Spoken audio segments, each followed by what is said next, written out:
on to my room called Bullet Ceiling Fan. You'll see how it's close to the wall. That's because it's in my fan collection basement room.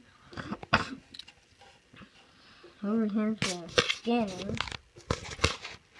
So, all we do is turn on low.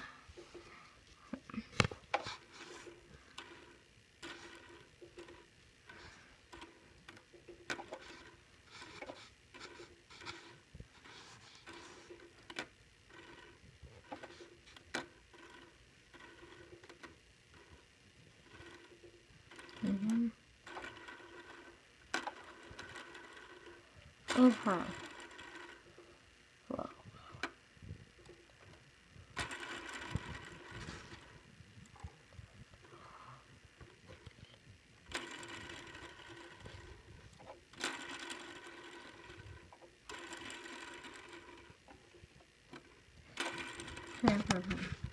Low.